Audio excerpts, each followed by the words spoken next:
예레미야 7장 17절 18절. 너는 그들이 유다 성읍들과 예루살렘 거리에서 행하는 일을 보지 못하느냐. 자식들은 나무를 줍고 아비들은 불을 피우며 부녀들은 가루를 반죽하여 하늘 황후를 위하여 과자를 만들며 그들이 또 다른 신들에게 전제를 부음으로 나의 노를 경동하느니라. 예. 지난번에 이제 그 대궐에 가깝게 그렇게 이제 궁궐에 가깝게 성전을 지었다는 얘기를 말씀드렸는데 나중에 알고 보니까 겉으로 눈에 보이는 성전만 그렇게 만든 거예요. 진짜 성전의 근본은 하나님이시죠. 그분을 믿은 게 아닌 거예요, 사람들이.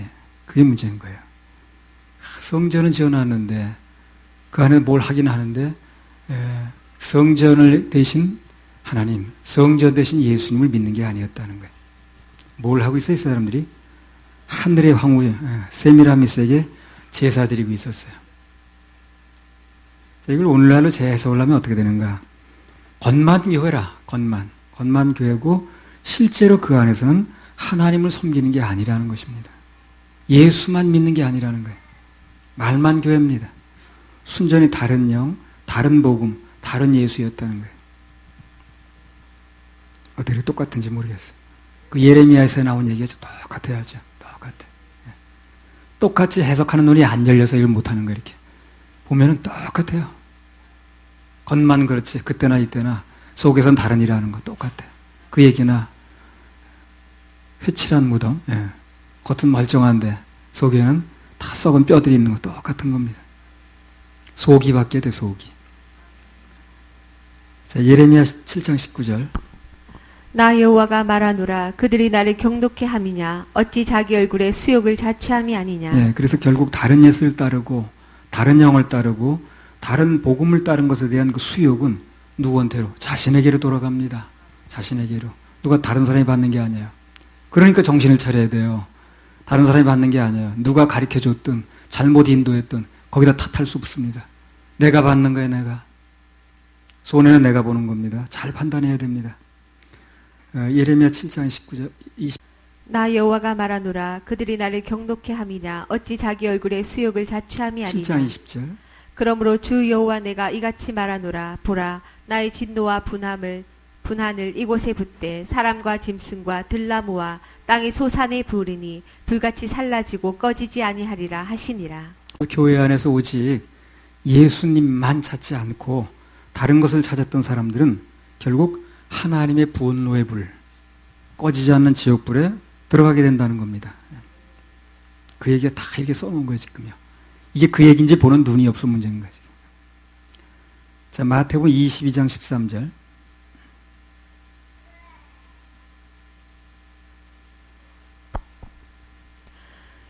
임금이 사환들에게 말하되 그 수족을 결박하여 바깥 어두움에 내어 던지라. 거기서 슬피 울며 이를 갈미 있으리라 하니라. 왜 슬피 울며 이를 갈겠습니까? 사람들이 속았으니까. 속으면 이를 갈아요. 속지 않는 게 현명한 겁니다. 난 가장 중요한 그거라고 생각해. 속지 않아야 돼요. 아무리 그 사람이 많이 배우면 뭐 하는 거야. 아무리 그 사람 지위가 높으면 뭐 하는 거야. 속고 앉았는데. 속지 않은 한 사람이 중요한 거예요. 그 사람이 바른 길을 인도할 수 있거든. 속은 사람 100만 명 있으면 뭐 합니까? 그 사람 다 잘못된 길을 인도하는데. 속지 않은 한 명이 중요한 거예요. 해보세요. 안 속아. 속지 말아야 됩니다. 예수 외에 길 없어요. 예수만이 길입니다. 지금 구원의 문제가 딱 떨어지지 않는 사람은 다 예수 외에 길이 껴쳐 있어서 그래요. 예수만이 길이라고 한 사람들은 그렇게 할 수가 없어요. 이미 예수님이 길을 내놓은 건데. 그러니까 거기서 딱 떨어지지 않는 사람은 뭐라고 나중에 원인이 나오겠습니다만 결론이 뭐냐면 예수만 믿는 게 아닌 거예요. 자, 예레미야 7장 22절부터 24절. 대저 내가 너희 열조를 애굽 땅에서 인도하여 낸 날에 번제나 희생에 대하여 말하지 아니하며 명하지 아니하고 오직 내가 이것으로 그들에게 명하여 이르기를 너희는 내 목소리를 들으라. 그리하면 나는 너희 하나님이 되겠고 너희는 내 백성이 되리라. 너희는 나의 명한 모든 길로 행하라. 그리하면 복을 받으리라 하였으나 그들이 청종치 아니하며 귀를 기울이지도 아니하고 자기의 악한 마음의 꾀와 강팍한 대로 행하며 그 등을 내게로 향하고 그 얼굴을 향치 아니하였으며. 22절 23절만 다시 한번 읽어보세요. 대저 내가 너희 열조를 애굽 땅에서 인도하여 낸 날에 번제나 희생에 대하여 말하지 아니하며 명하지 아니하고 오직 내가 이것으로 그들에게 명하여 이르기를 너희는 내 목소리를 들으라. 그리하면 나는 너희 하나님이 되겠고 너희는 내 백성이 되리라. 너희는 나의 명한 모든 길로 행하라. 그리하면 복을 받으리라 하였으나. 이걸 순서적으로 말하면 그렇습니다. 제사법이 먼저 나온 게 아니라는 거예요. 제사법이 먼저 나온 게 아니라 하나님께서는 먼저 우선 그분의 명령, 법을 지킬 것을 말씀을 하셨어요. 그렇죠? 모세가 먼저 산에서 먼저 계명을 받았지 않습니까? 근데 오늘 문제는 24절에 나온 것처럼 그들이 그 말씀을 청종치 않고 그리고 귀를 기울이지도 않았다는 겁니다. 자기들의 꾀대로 한 거예요. 자기 생각대로. 죄가 그거예요, 바로요. 하나님의 말씀이 있는데 자기 생각대로 나가는 게 죄입니다. 내 생각엔 그렇지 않다고. 그게 죄라니까요. 그 이사야 53장 6절에 보세요. 각각 자기 길로 간 게 죄죠. 그래서 그 죄를 여호와께서 그 무리의 죄를 누구예요? 예수님께 담당시켰다는 거예요. 한마디로 말하면 하나님의 법을 먼저 주셨는데 그 법을 지키는 사람이 없더라는 거예요. 그래서 나온 게 뭡니까? 그래서 나온 게 제사법이에요. 제사법이 먼저 나온 게 아니라 법을 안 지키니까 제사법이 나온 겁니다. 아무도 법을 못 지키니까 그래서 범법자가 되니까 그걸 해결하기 위해서 희생제사가 나왔다는 거죠. 로마서 3장 20절에 보면 그러므로 율법의 행위로 그의 앞에 의롭다 하심을 얻을 육체가 없나니 율법으로는 법 가지고는 뭐합니까? 죄인인 걸 깨닫는 거예요. 아, 내가 죄인이구나. 법에 의하니까. 난 이게 죄인지도 몰랐는데 그리고 오징어 먹는 게 그 비늘 없는 고기 먹는 건 죄인 줄 몰랐네. 지옥 갈 죄인지 몰랐네. 수염 깎는 게. 그렇게 생각했거든. 법을 보니까 죄인가 드러난 거예요. 그럼 어디로 가라는 얘기예요? 생명 대신 예수께 가라는 거지. 그걸 지키라고 한 게 아니에요. 그 누가 그 얘기 하더라고. 엑스레이를 수백 번 찍는다고 병이 고쳐지는 게 아니라고. 엑스레이 찍는 이유는 뭡니까? 병이 어디 있는가 드러내는 거죠. 병인 줄 알았으면 의사에게로 가야죠. 그걸 되풀이 찍는다고 병이 고쳐지는 게 아니잖아요. 근데 그런 일을 하고 있는 거예요, 사람들이. 그 율법을 계속 기준을 삼아서 그걸 고쳐보려고 그러고, 그걸 안 어기려고 그러고, 그 죄지면 지옥 간다고 그러고, 그걸 꼭 지키겠다는 얘기거든. 그래가지고 구원을 얻으려고 그러는 거예요. 그건 마치 엑스레이를 수십 번 찍어가지고 병을 고치겠다는 거고, 같은 생각입니다. 안 되는 거죠. 그걸 누가 얘기를 해줘야 되는 게 안 된다는 걸. 딱 부러지게 얘기를 해줘야 되는 거예요. 아마 대한민국 교회 목사들이 전부 이런 식으로 딱 부러지게 얘기를 해주면 사람들이 헤매지 않습니다. 지금같이 이렇게 헤매지 않아요. 몇십 년 다니고도 지금 어디 갈지 모르고 그렇게 헤매지 않습니다. 그걸 얘기를 안 해주는 거예요. 무슨 얘기를 하고 사는지. 그 중요한 문제를.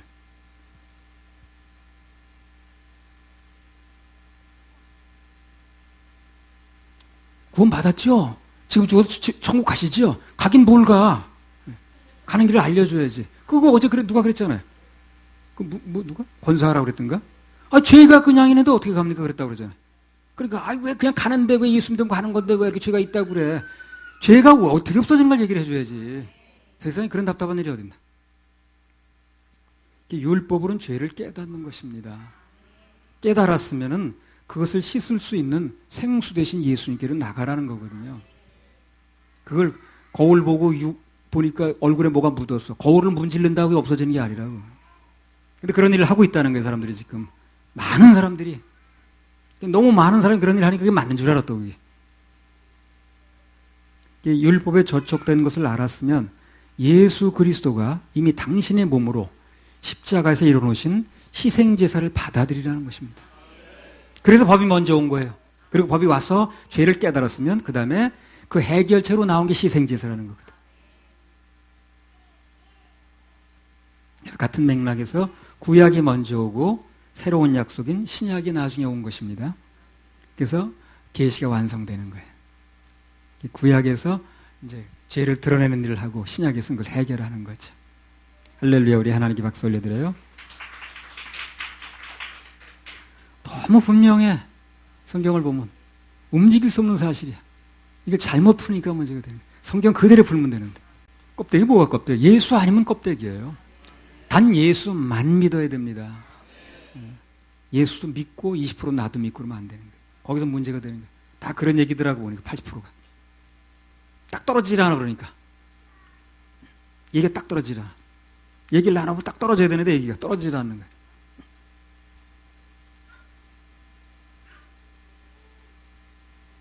그 딱 떨어지지 않는 얘기를 들으면 의심이 갈 만도 하거든 그거.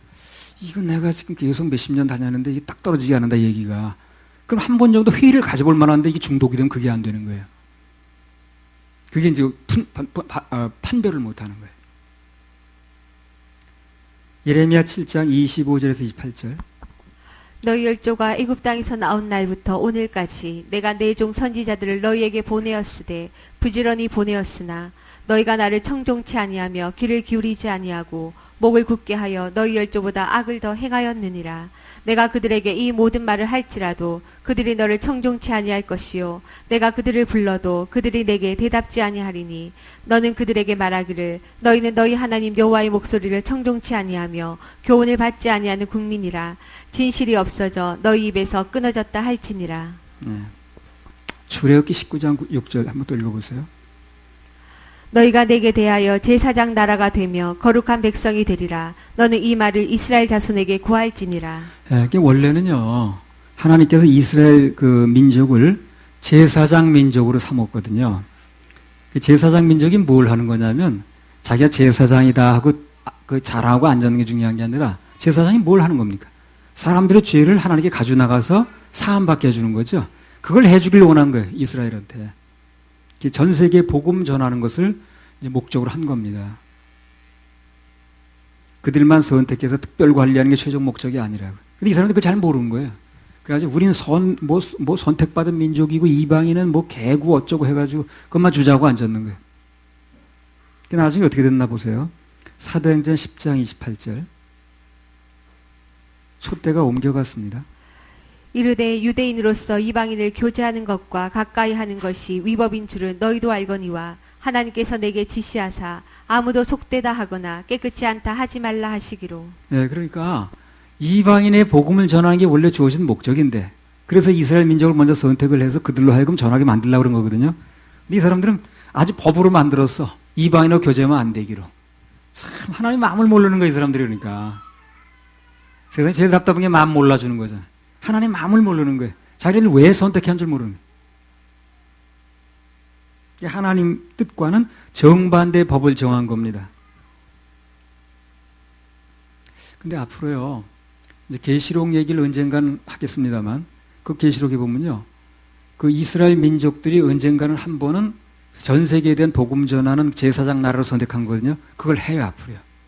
이 스가랴서에 보면 민족적으로 그들이 예수를 믿게 되고, 그 샘물이 솟아나서 그 샘물이 어떻게 솟아나는지 내가 잘 모르겠습니다. 성경에 그렇게만 나왔으니까. 그래서 그들이 민족적으로 죄사함을 받고 구원을 받습니다. 그리고 우리가 찌른 그분이 바로 메시아였구나 이걸 알게 되는 거예요. 그래서 민족적으로 환란기에 유대인 전도대를 조직을 합니다. 그 명수가 14만 4천 명에 각 지파별로 이제 해가지고 그것도 한국 사람으로 우겨다니는 사람이 있어요. 예. 자기 유대 지파 뭐 베냐민 지파야 무슨 지파야.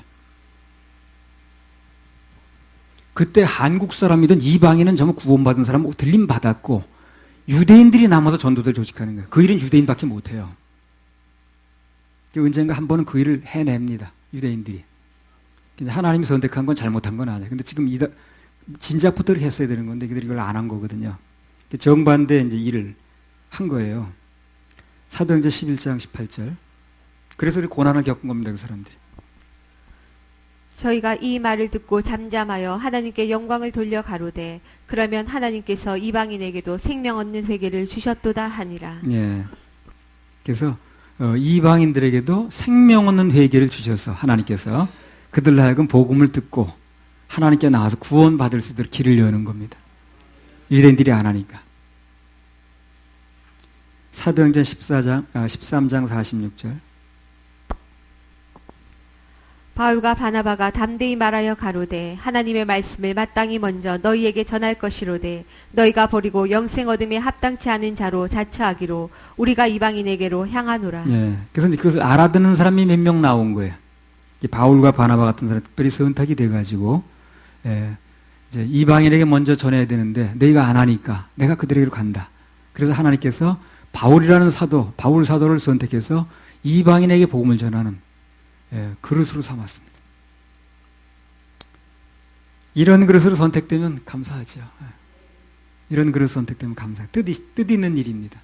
우리도 부족하지만 그렇게 복음을 전해서 영혼을 건지는 그런 핵심적인 일에 부름받았다는 거, 그거 감사하셔야 됩니다. 그거 감사하셔야 돼요. 사도행전 14장 27절 28절.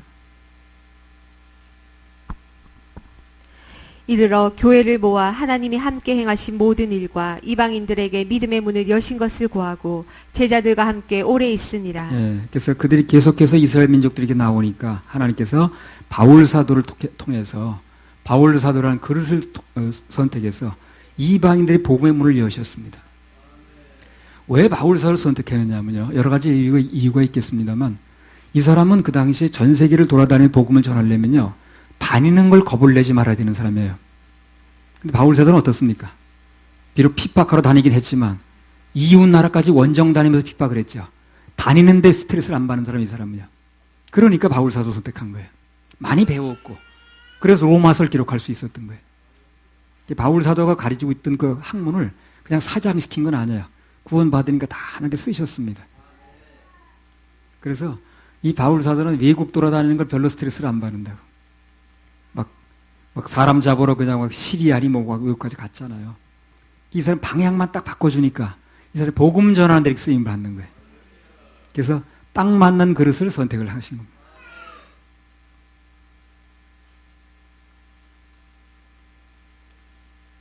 우리도 그동안 뭐 최근엔 여기서 이제 고정적으로 합니다만 전국을 안 다니는 데서 다 돌아다녔잖아요. 그래서 무슨 차를 이렇게 많이 탔냐고 나보러 그러더라고요. 나도 그 다니는 걸 별로 좋아하는 사람이 아닌데 어떻게 하다 보니까 다니게 하시더라고. 그래서 그냥 뭐 일부러 다니면 나 가볼 일도 없는데 집회하러 다니니까 그렇게 다니게 하시더라고. 아무튼 간에 하나님께서 준비시키고 예비시킬 때는 할 일이 있는 겁니다. 사람이 먼저 준비되고 그 다음에 일을 벌리시는 거예요. 교회에서도 그래요. 무슨 뭐 부인회 무슨 뭐 청년회 막 이렇게 만들죠. 그럼 만드는 게 중요한 게 아니에요. 사람이 먼저 조직되는 게 중요합니다. 그럼 자연스럽게 되는 거예요. 사람도 없는데 회부터 만들어 놓는 게 문제가 되는 거예요. 그래서 인도할 사람이 없는데. 그러니까 나중에 문제가 되는 거예요. 사람들이 어찌 나오든 간에 이스라엘 민족이 이렇게 나오든 간에 하나님 뜻은 반드시 이루어졌습니다. 반드시. 그러니까 우리 그분의 뜻을 염두에 두는 게 중요해요. 사람들이 어찌 나오든 그분의 뜻만 따라가면 반드시 그리 이루어집니다. 사람들이 어찌 나오든 주님께서 이 복음을 한국 강사는 물론이요, 전 세계에 퍼뜨리는 것이 그분의 뜻이라면 반드시 되어지는 거예요. 그냥 누가 막는다고 안 되는 게 아니에요. 뭐 그렇다고 해서 하나님께서 이스라엘 나라를 아주 버린 건 아닙니다. 한번 선택한 건 또 후회가 없으시니까. 제사장 나라 사명이 끝난 게 아니라는 거예요. 자, 스가랴서 12장 10절에 한번 보세요. 내가 다윗의 집과 예루살렘 거민에게 은총과 강구하는 심령을 부어주리니 그들이 그 찌른 바 그를 바라보고 그를 위하여 애통하기를, 독자를 위하여 애통하듯 하며 그를 위하여 통곡하기를, 장자를 위하여 통곡하듯 하리로다. 이스라엘 민족 전체에게 애통하는 심령이 임했습니다. 민족적으로 회개가 이제 회개 운동이 벌어진 거예요. 한꺼번에 돌아와서 제사장 나라로서 크게 쓰임을 받습니다. 조금 유리합니다, 이 사람들이. 왜 그러냐면 이방인들은 지금 이 시대에 지금 이방인의 때거든요. 오늘이 구원의 날이고 오늘이 구원의 때이기 때문에 오늘 구원 받아야 돼요. 근데 한번 이제 들림 받게 되면 이방인에게는 기회가 없어집니다. 그러나 이스라엘 사람들에게는 이방인들이 들림 받고 나서도 한 번 기회가 더 주어져요. 조금 유리합니다. 왜? 환란기에 전도하기 위해서 그래요. 사명 때문에. 그러나 분명한 것은 지금 구원을 받는 사람은 신부고 교회, 예수님의 신부. 그 사람들이 교회는 되지 않습니다. 신부가 되지 않아요. 결혼식 날 주인공은 누굽니까? 신부죠. 주인공이 될 수 없는 거예요, 이 사람들은. 그러나 이스라엘 사람들 지금 구원 받으면 신부가 될 수 있어요. 지금이 그렇게 중요한 거예요. 오늘이 그렇게 중요한 거예요. 지금이 은혜 받을 만한 때요, 오늘이 구원의 날이라고 그러잖아요. 그 말이 굉장히 의미 깊은 얘기입니다. 이 귀중한 세월이 흘러가는 거예요, 지금요. 이 하루하루가 얼마나 귀중한지 몰라지. 이 시대가 영원히 있는 게 아니에요. 아무튼 간에 여기 마지막 때 이스라엘은 민족적으로 한꺼번에 돌아와서 다시 한번 제사장 나라로서 크게 쓰임을 받습니다. 스가랴 13장 1절. 이 스가랴에서 나중에 할 때 또 할 겁니다. 그날에 죄와 더러움을 씻는 셈이 다윗의 족속과 예루살렘 거민을 위하여 열리리라. 예, 죄와 더러움을 씻는 셈이 다윗의 족속과 예루살렘 거민을 위해서 열린다는 거예요. 여기 어떤 식으로 되어지는 건지 잘 모르겠어요. 무슨 물이 여기서 폭포수가 또 터진다는 얘기지. 그건 잘 모르겠는데 하여튼 이 방법으로 해요. 민족적으로 구원받는 건 틀림없습니다. 마지막 시대 이스라엘 민족이 민족적으로 회개하고 주님께 돌아오는 장면이 나왔거든요. 그래서 민족적으로 돌아와서 민족적으로 구원받고 이들이 뭘 하느냐는 거예요. 마지막 시대. 할 일이 있어서 그래요. 그 얘기가 계시록 7장에 나오는 거예요. 계시록 7장 4절에서 14절. 나 이것도 이렇게 말하는 사람 별로 못 들었어. 우리가 무슨 환란기에 남아서 뭐 두 증인이 돼야 된다는 그런 소리만 엉뚱한 소리만 하지. 환란기에 남으면 문제예요, 그거요. 들림 못 받았다는 얘기입니다. 그렇게 얘기를 해줬잖아요, 내 손아무개 목사한테. 목사님, 환란기에 남으면 안 됩니다. 그러니까 그게 또 맞다고 울그락불그락 해가지고 그 다음에 또 안 나오더라고, 여기를. 이게 아르게 줘도 이렇게. 모르는 사람 쥐어줘도 몰라요. 계시록 7장 4절에서 14절. 내가 입맞은 자의 수를 들으니 이스라엘 자손의 각 지파 중에서 입맞은 자들이 14만 4천이니 유다 지파 중에 입맞은 자가 1만 2천이요 루벤 지파 중에 1만 2천이요 갓 지파 중에 1만 2천이요 아셀 지파 중에 1만 2천이요 납달리 지파 중에 1만 2천이요 므낫세 지파 중에 1만 2천이요 시몬 지파 중에 1만 2천이요 레위 지파 중에 1만 2천이요 이사갈 지파 중에 1만 2천이요 스불론 지파 중에 1만 2천이요 요셉 지파 중에 1만 2천이요 베냐민 지파 중에 입맞은 자가 1만 2천이라. 이 일 후에 내가 보니 각 나라와 족속과 백성과 방언에서 아무라도 능히 셀 수 없는 큰 무리가 흰옷을 입고 송의 종려 가지를 들고 보좌 앞과 어린 양 앞에 서서 큰 소리로 외쳐 가로되 구원하심이 보좌에 앉으신 우리 하나님과 어린 양에게 있도다 하니 모든 천사가 보좌와 장로들과 내 생물의 주위에 섰다가 보좌 앞에 엎드려 얼굴을 대고 하나님께 경배하여 가로되 아멘. 찬송과 영광과 지혜와 감사와 존귀와 능력과 힘이 우리 하나님께 세세토록 있을지로다. 아멘 하더라. 장로 중에 하나가 응답하여 내게 이르되 이 흰옷 입은 자들이 누구며 또 어디서 왔느뇨. 내가 가로되 내 주여 당신이 알리이다 하니 그가 나더러 이르되 이는 큰 환란에서 나오는 자들인데 어린 양의 피에 그 옷을 씻어 회개하였느니라. 그래서 마지막 시대에 민족적으로 회개한 그 이스라엘 민족들이 각 지파별로 12,000명씩 선발이 돼요. 총 14만 4천 명이 택함을 받아서 환란기에 7년 대환란기에 전 세계 전도대로 다니면서 영혼들을 건져내는 사명을 감당합니다. 이건 이스라엘 사람들에게 맡겨진 사명이에요.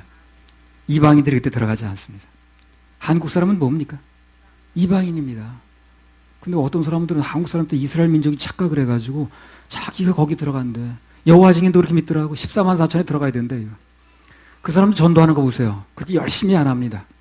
그냥 슬슬 그늘에 앉아서 쉬면서 해요. 왜냐면 안 와도 그만이야. 오면 14만 4천 명이 누가 하나 또 나가야 돼. 튀우가 딱 찼으니까.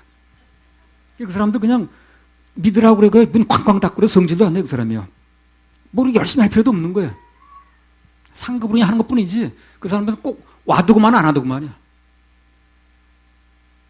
뭐 14만 4천에 들어가면 된다는데. 뭐 어느 교회가 옛날에 그런 교회가 있었대요. 사람이 더 오는 걸 싫어하더래. 뭐 여기 꼭 여기 이게 오려고 그러냐고. 다른 교회도 많은데. 그래가지고 어떻게든 그게 못 오게 만들더래.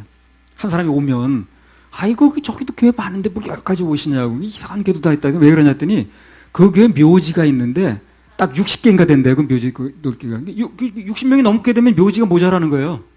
그러니까 묘지가 모자라서 할머니 할아버지 그러고 있더래요. 뭐 거기 오냐고. 여호와 증인들이 그런 짓 하고 있는 거죠. 근데 가만히 보면 사람만 그러더라고. 고양이는 절대 안 그래. 개도 절대 안 그럽니다. 속는 건 사람만 속아요. 고양이 같으면 우리 하겠습니까? 이거? 그래서 12,000명씩 14만 4천 명이 전도대로 이제 소집이 돼가지고 그 사람들이 환란계 전도를 해요. 이스라엘 전도대가. 그때는 우리는 하늘에 있기 때문에, 공중에 있기 때문에 볼 수 없습니다. 그래서 그때는 막 목을 내놓고 하는 거예요. 막 목이 잘리면서 하잖아요. 내 잘린 목 언제 찾아주냐고 그러죠. 예. 그러니까 이방인들은 하질 못해요, 그걸요. 그걸 할 수 있는 민족이 이스라엘 유대인 민족인 거예요. 그 사람은 특별히 그걸 하는 겁니다. 우리는 이방인들은 지금 은혜 시대에 전도하는 거 상급으로 하는 거예요. 되게 어려운 거 아닙니다, 지금요. 환란계 전도하는 건 목숨 걸고 해야 돼요. 다 목 잘려가지고 내 목 언제 찾아주냐고 그러잖아요. 근데 지금 목 잘려가면서 하는 시대는 아니니까 지금 이런 소리 저런 소리 들어도 그냥 즐거운 마음으로 하셔요. 별거 아닙니다. 지금 은혜 시대 상급으로 하는 겁니다. 아무튼 사람은 실패해도 하나님께서 절대 실패하지 않으세요. 이스라엘 민족이 그렇게 실패를 거듭했지만 하나님 결국 그 사람들을 마지막 때 그 선택한 목적대로 변화시켜서 한 번 써먹습니다. 그래서 이들이 전도하고 나니까 어떻게 됐냐면요. 7장 14절에 한번 읽어보세요. 이스라엘 전도대에 전도를 받은 사람들이 어떻게 됐나요?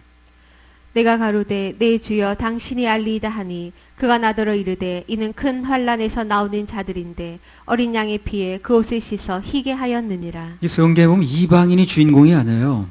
근데 어느 때 한국 사람이 자기 주인공이 돼가지고 전부 자기가 환란계더라 교회 그러면 이방인의 주인공이 아니라 유대인이 주인공이라고 하셔야 돼요. 우리 이방인은 은혜 시대에 좀 겹쳐서 그냥 껴치는 사람들이에요. 그게 어떻게 운 좋게 우리는 이제 예수 믿게 된 거예요. 우리가 주인공이 아니라고 하셔야 됩니다. 마지막 시기에도 이스라엘 통해서 돌아가는 거예요. 근데 어떻게 하다 보니까 한국 사람들이 숫자가 많아지다 보니까 자기가 주인공으로 둔갑해버렸어요. 그렇지 않습니다. 우리 이방인일 뿐이에요. 이방인인데 어쩌다 은혜를 입어서 이제 은혜 시대에 예수님 신부가 된 거죠. 역사의 수레바퀴는 유대인을 중심으로 돌아가는 겁니다. 계시록도 유대인 중심인 거예요, 이게요.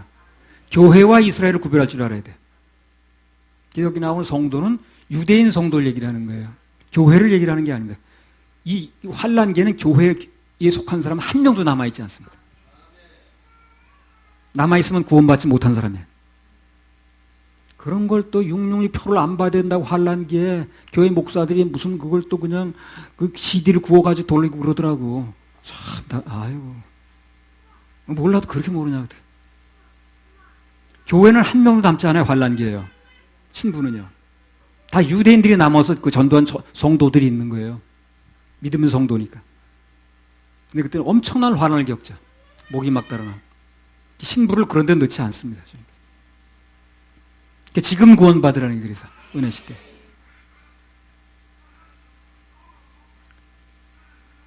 그래서 그 유대인 전도대가 14만 4천 명이 이제 선택이 돼가지고 그들의 전도를 통해가지고요. 어떻습니까? 7장 14를 다시 한번 읽어보세요. 내가 가로되 내 주여 당신의 이 사람들이 어디서 나오는 사람들에게 물어보니까 큰 인파가 있으니까.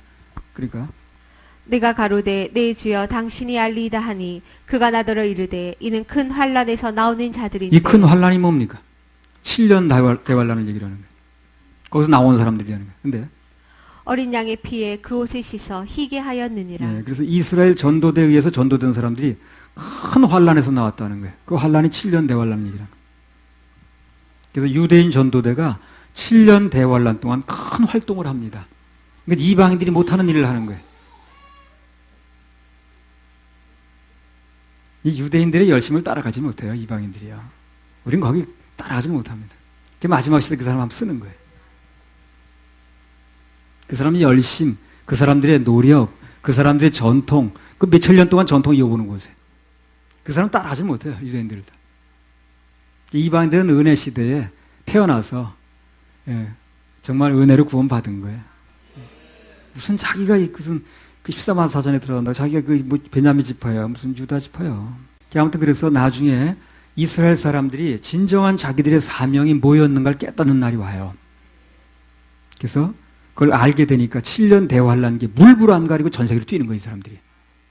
그때 이제 진가를 발휘하는 거죠. 그때 많은 사람들이 구원이 되어지는데 이삭 줍기로. 신부는 아니라는 겁니다. 그때 이미 우리 교회는 공중으로 들림받아서 혼인잔치를 벌이고 있는 겁니다. 그리고 밑에서 환란이 벌어지고. 할렐루야, 우리 하나님께 영광과 박수 올려드려요. 에레미야 7장 29절 34절. 예루살렘아 너의 머리털을 베어버리고 자산 위에서 호곡할지어다. 여호와께서 그 노하신 바 이 세대를 끊어버리셨음이니라. 여호와께서 말씀하시되 유다 자손이 나의 목전에 악을 행하여 내 이름으로 일컬음을 받는 집에 그들의 가증한 것을 두어 집을 더럽혔으며 흰놈의 아들 골짜기에 도배 사당을 건축하고 그 자녀를 불에 살랐나니 내가 명하지 아니하였고 내 마음에 생각지도 아니한 일이니라. 그러므로 나 여호와가 말하노라. 날이 이르면 이곳을 도벳이라 하거나 흰놈의 아들의 골짜기라 칭하지 아니하고 살육의 골짜기라 칭하리니 매장할 자리가 없도록 도벳의 장사함을 이담이니라. 이 백성의 시체가 공중의 새와 땅 짐승의 밥이 될 것이나 그것을 쫓을 자가 없을 것이라. 34절. 그때 내가 유다 성읍들과 예루살렘 거리에 기뻐하는 소리, 즐기는 소리, 신랑의 소리, 신부의 소리가 끊쳐지게 하리니 땅이 황폐하리라. 예. 여기 뭐 하나님께서 그렇게 이스라엘 민족을 위해서 은혜와 자비를 베푸셨는데도 결국은 그들은 하나님 앞에 범죄하고 징계받는 결과밖에 없었다는 거거든요. 그래서 우리가 이런 말씀을 통해서 우리가 알아들 수 있는 얘기가 뭐냐면 인간의 힘으로는 아무리 애를 쓰고 아무리 노력을 해도 될 일이 아니라는 것입니다. 이스라엘 민족을 수천 년 내려도 안 되는 거예요, 그게. 그래서 하나님께서 그걸 알게 되신 거예요. 아, 이게 법을 줘가지고 아무리 얘기를 하고 그냥 기적을 베풀고 벌을 주고 해도 안 되는구나. 그래서 어떻게 했습니까? 예수님이 오신 거예요.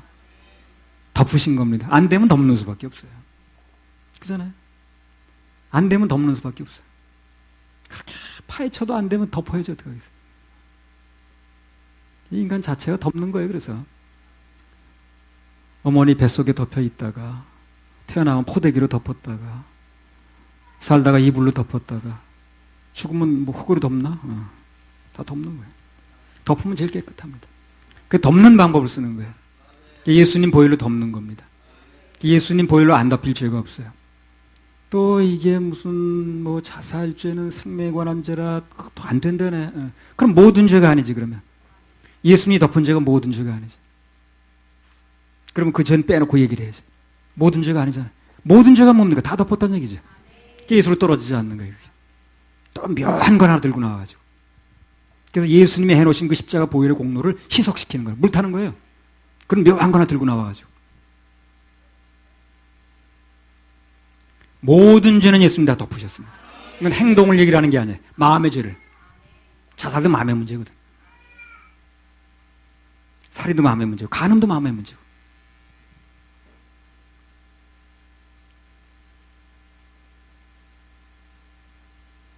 그래서 우리가 이런 말씀을 통해서 깊이 알아들 수 있는 건 뭐냐. 인간의 힘으로는 아무리 애를 쓰고 이스라엘 민족 그렇게 수천 년을 해도 그렇게 하나님이 직접 인도하시기도 안 되는 거예요. 이게. 그래서 예수님이 오신 거예요. 안 되니까. 노력하고 고쳐도 안 된다. 그래서 나는 도저히 안 됩니다 하고 손들고 나오면 하나님께서 은혜로 갚아주십니다. 도저히 내가 안 됐다고 내가 끝장나야 돼요. 그래야 예수님 찾게 돼 있습니다. 내가 할 일이 남은 사람은 하려고 그러더라고. 그래도 해봐야 되는데.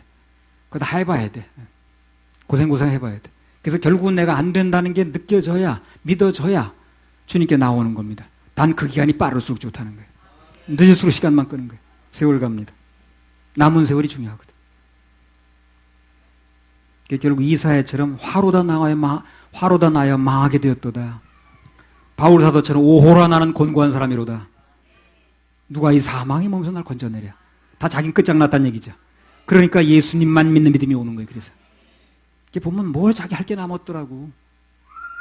그러니까 할 게 남은 동안은 이제 예수만 믿는 믿음이 안 되는 거예요. 그걸 해봐야 되니까. 사람은 할 게 남으면 해보더라고. 자기 길이 다 끝장이 나야 돼. 내 자신이 파산이 나야 됩니다. 그래야 실마리가 풀리고 진정한 구원이 임해요. 자, 우선 과거에 나는 파산이 나야 완전히 깨져야 진짜 새로운 은혜가 옵니다. 전에 그 조선일보 신문에 심영래 영화 제작을 하다가 뭐 용가리 뭐 그런 거 제작하다가 빚을 많이 졌대요. 그것 때문에 파산 선고까지 받았다는 겁니다. 그 빚을 갚을 수가 없으니까 뭐 신지식인 해가지고 되게 인기 끌었는데 빚을 많이 졌대요. 근데 또 뭘 어떻게 하다가 이제 재기를 해가지고 빚을 다 갚았다는 겁니다. 아멘 좀 해봐요. 난 빚 다 갚았다 그럴 때. 남 잘 될 때 아멘 해야지. 다른 사람 빚 다 갚았대는데. 그래서 그 신문기사 제목이 뭐냐면 영구 인재 빚 없다야. 영구 인재 빚 없다. 들이요 그 제목도 엄청 노력해서 정하는 겁니다. 그거 사람 눈길을 끌어야 되거든. 그러니까 그 기사 정할 때 편집부 기자들이 엄청 그 연구 많이 해요. 제목을 뭘로 잡을 것인가. 영구 인재 빚 없다. 그래서 우리가 하나님 앞에서 파산이 나야 죄의 빚이 없어지는 거예요. 파산 나야 돼. 자기를 붙들고 있으니까 문제더라고. 날 붙들고 해서 될 일이 없더라고. 그거 빨리 깨달아서 죽어요. 날 붙들고 해서 될 일이 없어. 내가 빨리 죽어야 돼. 그래서 예수님께서 하는 방법이 뭡니까? 십자가에서 우리를 죽이시는 거예요. 내가 그리스도와 함께 십자가에 못 박혔나니. 살아가지고 뭘 지키려고 하니까 되나 안 되지. 죽어야 끝나는 문제라. 그래서 예수가 돌아가실 때 우리 십자가에 같이 죽은 걸로 간주해 줍니다. 그걸 믿어야 되는 거예요. 내가 십자가에 죽었으니 믿어야 되는 거예요. 죽었으니까 죄를 지을 수 없는 거예요. 그다음부터. 예수의 보혈의 공로가 믿어져서 그분을 구세주로 받아들이면 그때부터 나도 죄의 빚 없답니다. 빚 없다. 빚 없다. 이 말을 주님께서 얼마나 기뻐하신다는 걸 알아야 돼요. 자, 여러분 보세요. 내가 누군가의 빚이 있다고 그랬을 때 나는 갚을 능력이 없는데 내가 대신 갚아줬다고 한번 예를 드는 거야. 진짜 갚아준 게 아니요. 갚아줬다고 이제 예를 들면 근데 내가 갚아줬는데 어느 날 보니까 이 사람이 나한테 갚아줬다는 걸 누리고 고맙다고 우리 목사님이 담임 목사님 내 빚 500만 원 갚아줬다고 자랑하고 다녔는데 기분이 좀 면이 쓰겠죠. 갚아준 보람이 있겠죠. 근데 어느 날 보니까 나 빚 500만 원 아직도 남았어. 그거 내가 조금이라도 나한테 갚아야 되는데 그냥 그거 어떻게 갚지 하고 고생하고 인상 쓰고 다니면 갚아준 내가 별로 면이 안 쓰는 거 아니에요. 그 시기인 거예요. 예수님이 우리 죄의 빚을 갚아줬으면 우리는 누려야 되는 거예요. 아직도 내가 20%는 갚아야지 뭐. 그리고 500만 원 갚아줬더니 무슨 500만 원 갚아주세요. 490만 원만 갚아주세요. 10만 원 내가 갚을게. 그러면 10만 원 갚아주고 자기 공돈으로 갚겠다는 얘기죠. 그거 내가 할까요? 안 할까요? 안 하죠. 그 10만 원 갚고 같이 갚았다는 얘기를 들어요. 내가 다 갚아주지. 그런 일을 사람들이 하는 거예요. 예수님 완전히 갚아주셨는데 내가 조금 거들고 나도 같이 갚았다는 얘기를 듣고 싶은 거예요. 그러니까 예수님 허락 안 하는 거예요. 여러분한테 허락하겠습니까? 그러니까 완벽하게 그분이 갚아준 겁니다. 완벽하게.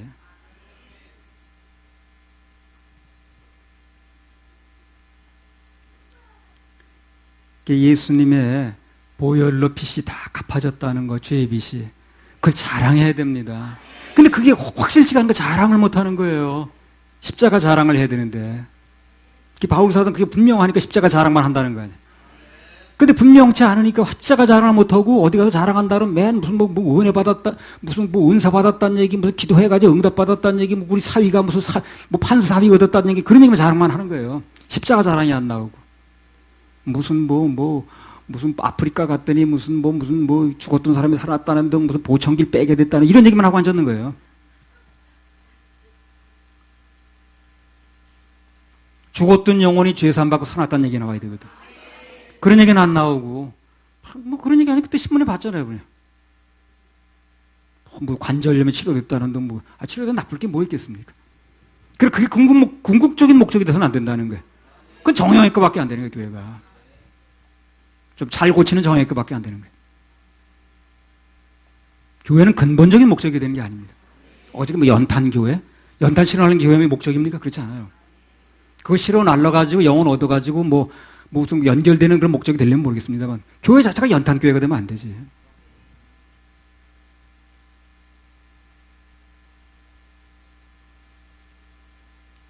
더군다나 그건 목사가 할 일이 아니에요. 그래서 아직도 내가 뭘 할 수 있다고 하는 거, 그것은 아직 내가 파산난 게 아닙니다. 그때 그 이아무개 목사 부산인가? 부산이야 꽤 큰 목사라고 그랬잖아요. 버리는 게 먼저냐 아니면 믿는 게 먼저냐라고 질문했다고 그래요. 사역자한테. 버리는 게 먼저입니까? 믿는 게 먼저입니까? 자꾸 버려야 된다고 그러니까 버리는 게 먼저입니까? 믿는 게 먼저입니까? 질문을 했다고 그래요. 정답은 뭡니까? 순서에 어쨌든 간에 결국은 가치관이 변해야 됩니다. 그럼 저절로 버려야죠. 옛날에 우리 어렸을 때 거지들이 많았어요. 거지들. 요새는 뭐 품바, 그 어디나 그런 말이 생겨. 품바가 거지거든요. 각설이. 그 공연하고 다닌다고 뭐 그냥 엄청 또 그런 게 많이 생겨났더라고요. 어렸을 때 거지가 많았어. 근데 어떤 거지가 동네에서 이제 왔다 갔다 하는데 그냥 뭐 그 어린애 저 포대기 처녀라고 그러나 뭐야 그 어린애들로 업고 다니는 거 있어요 그거. 그게 그냥 아주 너덜너덜 떨어져가지고 냄새가 어떻게 나는지 그걸 빨아 하질 않아가지고 이렇게 들고 다니까 어떤 그 이제 동네 어르신들이 아유 이제 불쌍하다 저건 한번 바꿔주자고. 예. 더덕게 한 가지고 정말 거지가 저고 다니니까. 예. 그래서 이제 그 새 걸 좀 아주 신품은 아니고 좀 깨끗이 빠른 거를 이렇게 이제 가져가가지고 그거 벗으라고 이거 이제 새 거 주겠다 그러니까 이 사람이 그거 벗으면 어떻게 되는 줄 알고 막 결사저력을 붙들고 있는 거야. 그래가지고 한 번만 용서해 달래. 뭐 잘못해서 그런 줄 알고. 아니 잘못해서 그런 게 아니라 이거 새 거 주려고 그래. 이거 벗어 버리고 이거 들고 다녀. 그러니까 그냥 그걸 붙들고 막 한 번만 용서해 달라고. 그걸 안 벗으려고 기어코 붙들고 들어지더라고. 어른들이 아이 그래 그거나 들고 다녀 그냥. 결국 못했어 그거 못 벗겠어. 그래 가치관이 변해야 돼요. 그거 벗겨주려고 그러니 그렇게 안 벗으려고 그래 사람들이. 그냥 붙들고 그냥 기시고 늘어지는 거야. 그거 거지 같은 거. 그거 들고 있어봐야 구원도 못 받는 거야. 그걸 붙들고 앉았는 거야. 그거 벗겨주려고 새 거 주려고 그러니까. 어떻게 똑같은 일이 많은지. 새수는 새부대에 내야 돼. 가치관이 변하기 전에 그 버려도요 모양새만 그런 거지 실제로 버린 게 아니더라고요. 그 제자들이 배도 버리고요. 그물도 버리고 부모도 버리고 직장도 버리고 다 버리고 다른 것처럼 보였죠? 나중에 버린 게 아니더라고 사람이. 마가복음 10장 36절에 37절에 네, 너희에게 무엇을 하여 주기를 원하느냐 여짜오되 주의 영광 중에서 우리를 하나는 주의 우편에 하나는 좌편에 앉게 하여 주옵소서. 예. 버린 게 아니었죠, 그죠? 예. 버린 게 아니고 버린 것처럼 보인 거야. 그리고 이제 예수님 따라다니면 뭐 한 자리 할 줄 알고 나중에 우리 우정성 시켜주고요, 좌정 시켜주고요, 한 자리 해줘요. 그러더니 부탁하는 거야, 인사청탁하는 거야. 그러니까 속이 바뀐 게 아닌 거예요, 사람들이. 가치관이 언제 바뀌었느냐면 이 사람들이요. 그것도 순서가 있어요. 누가복음 5장 1절에서 8절 한번 읽어보세요. 무리가 옹이하여 하나님의 말씀을 들을새 예수는 게네사렛 호숫가에 서서 호숫가에 두 배가 있는 것을 보시니 어부들은 배에서 나와서 그물을 씻는지라. 예수께서 한 배에 오르시니 그 배는 시몬의 배라. 육지에서 조금 뛰기를 청하시고 앉으사 배에서 무리를 가르치시더니 말씀을 마치시고 시몬에게 이르시되 깊은 데로 가서 그물을 내려 고기를 잡으라. 시몬이 대답하여 가로되 선생이여 우리들이 밤이 맞도록 수고를 하였으되 얻은 것이 없지만은 말씀에 의지하여 내가 그물을 내리리라 하고 그리한즉 고기를 애운 것이 심히 많아 그물이 찢어지는지라. 이에 다른 배에 있는 동물을 손짓하여 와서 도와달라 하니 저희가 와서 두 배에 채움에 잠기게 되었더라.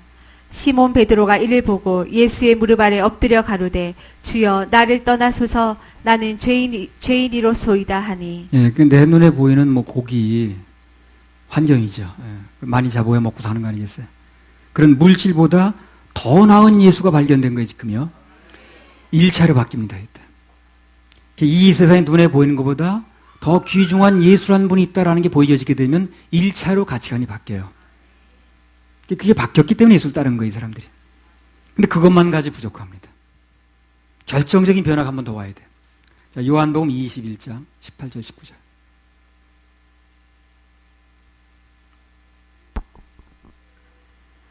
내가 진실로 내게 이르노니 젊어서는 내가 스스로 띠띠고 원하는 곳으로 다녔거니와 늙어서는 내 팔을 벌리리니 남이 내게 띠띠우고 원치 아니하는 곳으로 데려가리라. 이 말씀을 하심은 베드로가 어떠한 죽음으로 하나님께 영광을 돌릴 것을 가리키심이로라. 이 말씀을 하시고 베드로에게 이르시되 나를 따르라 하시니. 예, 이 베드로가요 예수님 따라다녔는데 나중에 부인도 하고 그랬죠.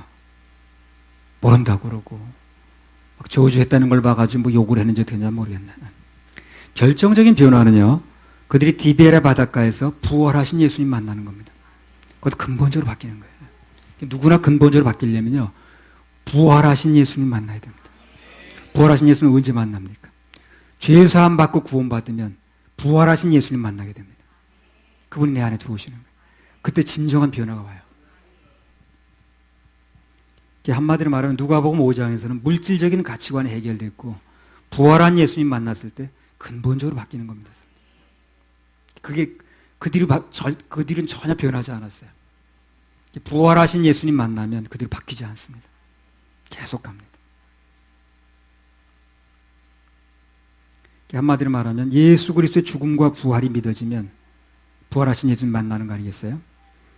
믿음으로 만나는 거죠. 그럼 가치관이 바뀌고 모든 걸 그때부터 버릴 수가 있어요. 내려놓을 수가 있습니다. 그래서 얘기를 요약하면 먹고 사는 것보다 말씀이 귀중한 것을 깨닫는 게 첫 번째고, 두 번째로는 육신의 생명보다 부활의 생명이 귀중하다는 걸 깨달을 때 최종적으로 바뀌었다는 겁니다. 그런 변화가 오길 바랍니다. 그런 변화가 와야 돼요. 구원받으면 주님이 내 속에 들어와서 부활한 주님을 내가 내 마음속에 믿어지게 되면 그 주님 만나게 되면 변화가 오더라고요. 그때는 움직이지 않더라고요. 왔다 갔다 하지 않더라고요. 그 전에까지는 뭐 몇 번 왔다 갔다 하기도 그랬는데 그 주님을 만나고 나니까 변하지 않더라고요. 베드로도 그 주님을 만나고 나서 변하지 않았습니다. 전에는 그냥 따라다니다 뭐 그냥 막 도망도 가고, 마가는 뭐 도망가다가 속옷도 안 입고 도망간다. 이렇게 다 벗겨요. 근데 부활한 주님 만나면 누구든지 다 똑같아졌습니다. 구원받아서 부활한 주님 만나야 돼. 그건 변하지 않습니다. 할렐루야. 우리 하나님께 박수 올려드려요.